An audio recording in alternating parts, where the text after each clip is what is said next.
ကဲခဏလောက်မြင်အောင်ကြည့်လိုက်ပါဦးခွေးတစ်ကောင်ကပေါက်တူးကြီးကိုင်းပြီးသူ့ခြံနောက်ဖေးမှာဆွန့်တွေနဲ့ကားတစ်စီးဖြစ်အောင်ဇွတ်ထိုင်လို့နေတယ်ဗျာကြည့်ရတာတမျိုးကြီးပဲမဟုတ်လားဒါပေမဲ့တချို့ခြံဝင်းနေတဲ့ခေါင်းဆောင်တွေကတော့ဒါကိုခင်မိတယ်လို့ထင်နေကြတာဗျသူတို့ကပြောကြတယ်ကဘာကြီးကိုဂယူးမဆိုင်နဲ့မင်းတို့မှမျိုးချစ်စိတ်ရှိရင်ရပြီပေါက်တူးတက်လက်ရှိရင်အကုန်လုံးလို့ရတယ်တဲ့အဲ့မှာကိုကတော့ခနဲ့ကျင်တာဗျာဒီနေရာမျိုးကြမျိုးချစ်စိတ်ကိုဝါစားလို့မရဘူးဗျပြီးတော့ဒီခွေးကင်ထားတဲ့ပေါက်တူကလည်းတကယ်တမ်းကျတော့ဘေးချံကတယောက်ကြီးစီကနေဝယ်ထားရတာဗျ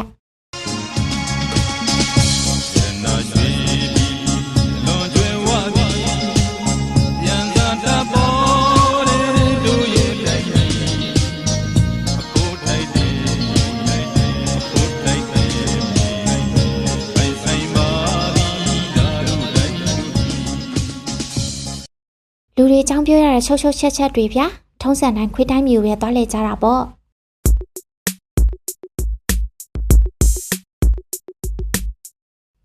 ကဲမြေပုံတစ်ချက်ကြီးလိုက်ဟိုဘက်မှာခွေးတိုင်းပြီးဒီဘက်မှာကြောင်တိုင်းပြီးဟိုးတောင်တန်းတွေပေါ်မှာဆင်တွေနဲ့တိုးတွေနော်အရင်တော့ကတော့သူတို့ကတစ်ကောင်နဲ့တစ်ကောင်စကားမပြောကြဘူးငါတို့ပစ္စည်းငါတို့ဘာသာထုံမယ်ငါတို့နယ်မြေထဲမှာငါတို့ပဲပဲရင်ဆိုတဲ့မာနာတွေနဲ့ပေါ့ဒါဟာတိတ်ကိုခုံစရာကောင်းတဲ့အမျိုးသားကြီးစိတ်ဓာတ်လို့သူတို့ကသတ်မှတ်ထားကြတယ်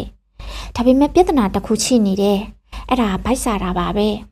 ခွေးတွေကလုံခြုံရေးစနစ်တွေတီထွင်တာတိတ်တော်တယ်ဒါပေမဲ့နေ့လည်စာငါးစားခြင်းတဲ့အခါကျတော့ကွင်းမြင်ခေါင်ကြီးမှာငါးရှာနေကြပါရောကြောင်တွေကတော့ငါဖမ်းတဲ့နေရာမှာတိတ်ကျွမ်းခြင်းပေမဲ့အိမ်ဆောက်ဖို့တစ်တိုင်တိုင်းလူချင်းအောင်လက်သေးလေးတွေနဲ့တစ်ပင်ကိုကုတ်နေရတာကလွဲလို့ဘာမှမတတ်နိုင်ကြဘူးဒါကိုပဲကိုပိုင်အုပ်ချုပ်ခွင့်လို့ခေါ်ကြတဲ့လားတကယ်တော့ဒါဟာစနစ်တကျငပြက်နေခြင်းသာဖြစ်တယ်ကိုတို့မြင်တဲ့အတိုင်းပဲလေခြံစည်းရိုးတွေမြင့်လေအထက်ကတိလိษံတွေငတ်လေပါပဲ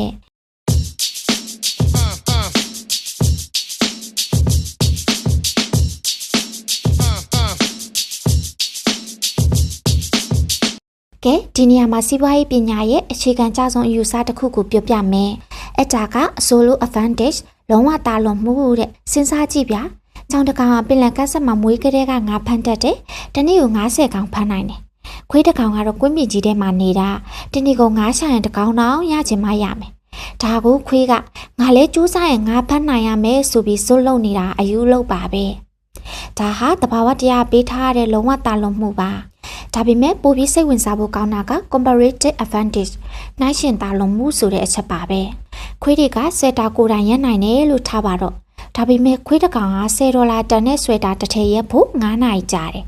အဲ့ဒီ9နာရီအတွင်းမှာသူသာလုံခြုံရေးနည်းပညာတစ်ခုကိုလုပ်မယ်ဆိုရင်$100ဘူးထွက်မယ်တိုးတွေကတော့ဆွဲတာရက်တာ1နာရီပဲကြာတယ်1နာရီတည်းနဲ့$10ဘူးပြီးတာပေါ့ဒီနေရာမှာခွေးကဆွဲတာကိုယ်တိုင်ရက်နေမယ်ဆိုရင်သူဆုံးရှုံးသွားတာက$100တဲ့နည်းပညာပစ္စည်းကိုလုပ်ဖို့အချိန်တွေပဲဒါကိုစီးပွားရေးပညာမှာ opportunity cost အခွင့်အလမ်းကုန်ကျစရိတ်လို့ခေါ်ပါတယ်ငါအားလုံးလုံနိုင်တယ်ဆိုတဲ့အတွေ့အချင်းကြီးပါပဲခွေးကနည်းပညာပဲလုပ်ပြီးတိုးစရာဆွဲတာဝယ်လိုက်တာကခွေးအတက်ရောသူ့အတွက်ရောပိုပြီးစိတ်ချမ်းသာစေပါတယ်ဒါပေမဲ့တချို့တိရစ္ဆာန်တွေကတော့ဒါကိုနားမလည်ကြဘူးသူတို့ကတော့ငါတို့ခွေးတွေစက်တာရက်တာကိုတခြားတိရစ္ဆာန်တွေကလာပြီးအလုံးမလူစေရဘူးဆိုပြီးကြွေးကြောနေကြတော့မယ်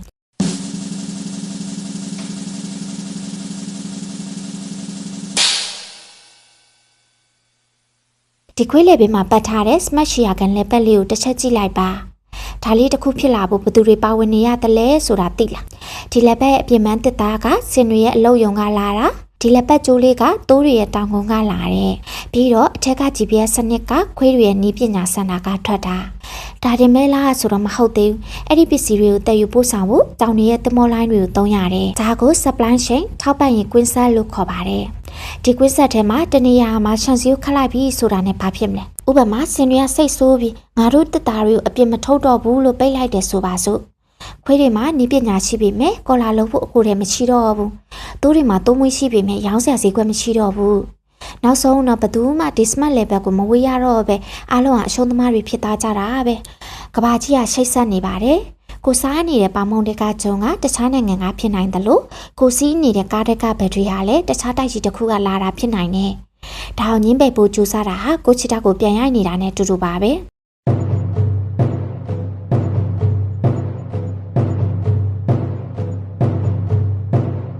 ဒါပေမဲ့ဇလန်ကဒီမှာမပြီးသေးပါဘူး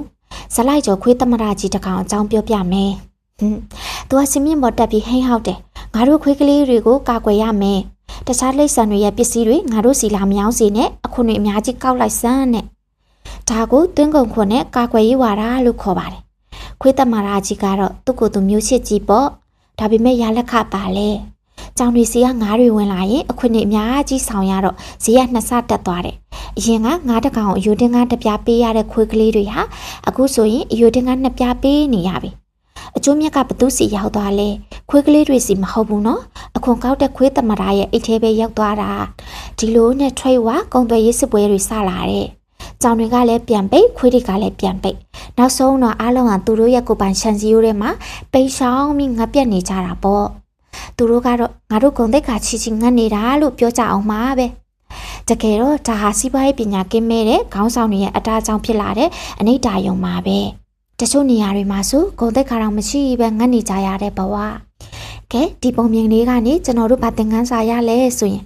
တတဝါကဘာဟာတခါတလေတော့လေရည်စရာကောင်းပါတယ်ကျွန်တော်တို့ဟာခြံစည်းရိုးတွေကိုအာကိုတကြီးတိဆောက်ကြတယ်ဒါကငတ်နေပြီဒါကမင်းနေပြီဆိုပြီးခွဲခြားကြတယ်ဒါပေမဲ့တဘာဝတရားနဲ့စီးပွားရေးနေရာမှာကတော့အဲ့ဒီခြံစည်းရိုးတွေကိုဂရုမစိုက်ပါဘူးကုံသွယ်ရေးဆိုတာပစ္စည်းတွေကိုတန်ရောင်းဝယ်ရုံတွေမဟုတ်ဘူးဗျအဲ့ဒါဟာအတွေးခေါ်တွေယဉ်ကျေးမှုတွေနဲ့နည်းပညာတွေကုလူဆက်ဆံတာလည်းဖြစ်ပါတယ်ပြီးတော့အဲ့ဒီအတွေးခေါ်တွေဟာခြံစည်းရိုးမှာဘယ်တော့မှရက်တက်မသွားတဲ့တခုတည်းသောအရာတွေပဲခွေးတွေကိုကျောင်းမှာသင်ပေးတာကတော့ဒီကဘာမှာငါတို့ပန်းချံကအကောင်းဆုံးပဲတခြားပညာခွေးတွေကငါတို့အယူတွေကိုလာခိုးချင်နေကြတာဆိုတဲ့ပုံမြင်တွေပါအဲ့ဒီပုံပြင်တွေကိုယုံတဲ့သူရတော့ပိန်လိုက်လိန်လိုက်နဲ့ခုံယူနေကြအောင်ပါပဲမင်းတို့ရဲ့တကားတွေကိုပိတ်ထားနိုင်ပါတယ်ဒါပေမဲ့အဲ့ဒီလိုပိတ်ထားလိုက်ရင်မင်းတို့ကကိုကိုကာကွယ်နေတာမဟုတ်ဘူးကိုထောင်ချနေတာပဲဖြစ်တယ်တကယ်လွတ်လပ်မှုဆိုတာခြံစည်းရိုးမရှိတဲ့ကဘာမှာတအုပ်နဲ့တအုပ်အပြက်အလှည့်အမိတဟဲပြုတ်ပြီးစင်တန်ချင်းကိုဆိုလိုတာပါဒါပေမဲ့ကိုစကားကိုယုံချင်မှယုံပါလိမ့်မယ်ခွေးပိုချုပ်ကြီးကတော့သူ့ရဲ့အယိုးစုတွေပြည့်နေတဲ့ကိုတောင်ထဲမှာဂုံဝင်းကြားစာနဲ့ထိုင်နေတော့မှဖြစ်မှာပါနောက်လဲဒီလိုစိတ်ဝင်စားစရာဗီဒီယိုလေးတွေကိုတင်ပေးသွားမှာမို့ like and subscribe လေးလုပ်ခဲ့ပေးပါအောင်နော်အသစ်တင်တိုင်းသိနေဖို့ notification ဘဲလေးကိုလည်းနှိပ်ခဲ့ပေးပါအောင်ရှင်အားလုံးပဲအေးချမ်းသာယာပျော်ရွှင်ကြပါစေနော် see you next time တတာ